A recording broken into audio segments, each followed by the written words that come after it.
Enregistré à son insu, Trump s'en prend à son ex-avocat. La rupture semble consommée entre Donald Trump et son ex-avocat personnel. Le président américain a jugé samedi, peut-être illégal, un enregistrement par Michael Cohen d'une conversation entre les deux hommes. Il s'est aussitôt attiré une réponse cinglante de l'entourage de son ancien homme de main.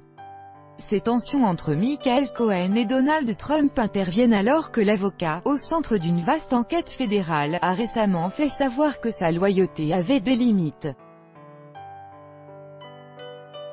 L'époque où il se disait prêt à prendre une balle pour protéger le président des États-Unis semble révolue.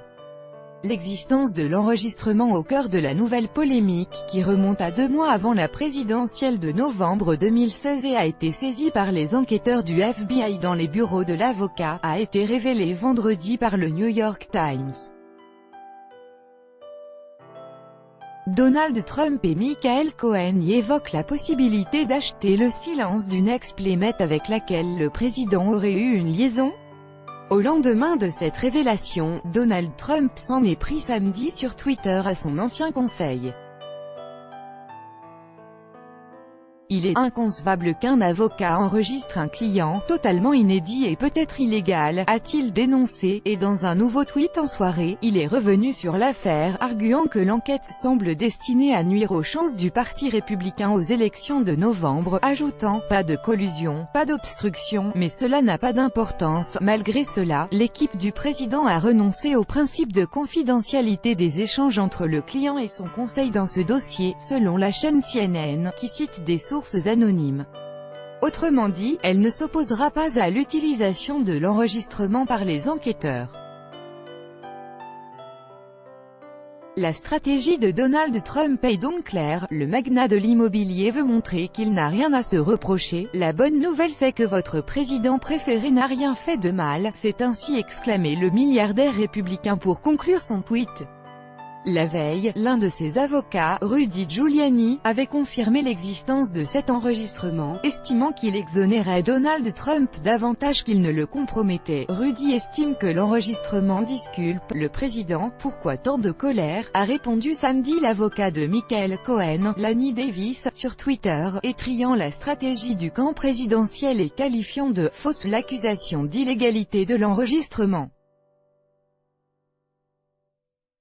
La discussion Trump-Cohen immortalisée sur cette bande audio portait sur l'ex-playmate du magazine Playboy Karen M. Sidugal, qui affirme avoir eu une relation romantique de 10 mois en 2006 et 2007 avec celui qui n'était pas encore entré en politique, violation du financement de campagne, combinaison de photos créées le 20 juillet 2018, montrant le président américain Donald Trump le 18 juillet 2018 à Washington et l'ancienne playmate Karen M. Sidugal le 6 février 2010 à Miami Beach. Copyright AFP, Nicolas Cam, Dimitrios Cambouri. Selon le New York Times, Michael Cohen aurait été consulté par le patron de presse David Pecker au sujet du témoignage de Karen M. Sidugal.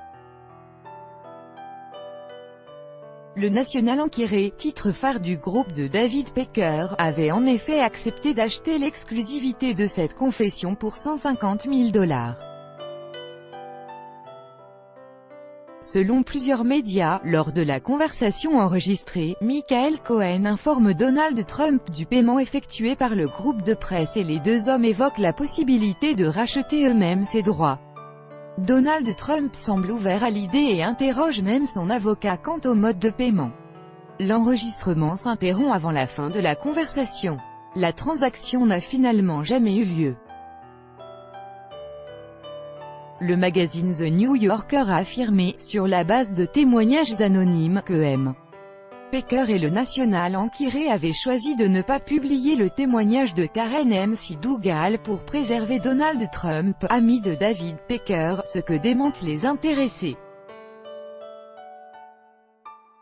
Sur la foi des éléments connus de la conversation révélée vendredi, il semble que l'enregistrement ne présente pas, en soi, de risque juridique pour Donald Trump, dans la mesure où le paiement n'a jamais été effectué, mais Michael Avenatti, l'avocat de l'actrice pornographique Stormy Daniels engagé dans une bataille judiciaire avec le président, a estimé sur la chaîne MSNBC qu'il pourrait constituer une preuve de violation du financement de campagne, si le candidat Trump savait que Michael Cohen ou d'autres allaient procéder à des paiements en son nom, pour influencer l'élection de 2016. Michael Cohen est actuellement l'objet d'une vaste enquête du FBI, qui pourrait déboucher sur des poursuites.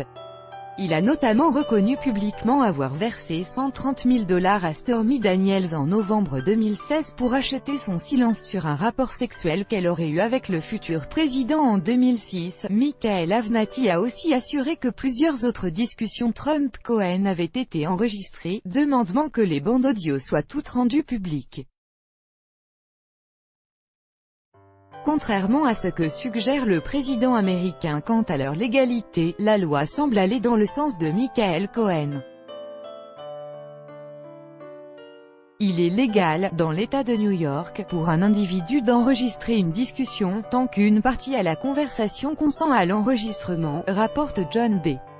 Harris, qui écrit pour la publication spécialisée New York Legal Ethics Reporter, savoir si et quand un avocat new-yorkais peut, éthiquement, enregistrer sans prévenir en amont son client, reste obscur, poursuit cependant ce juriste. Tout droit de reproduction et de représentation réservé, copyright 2018, Agence France Presse.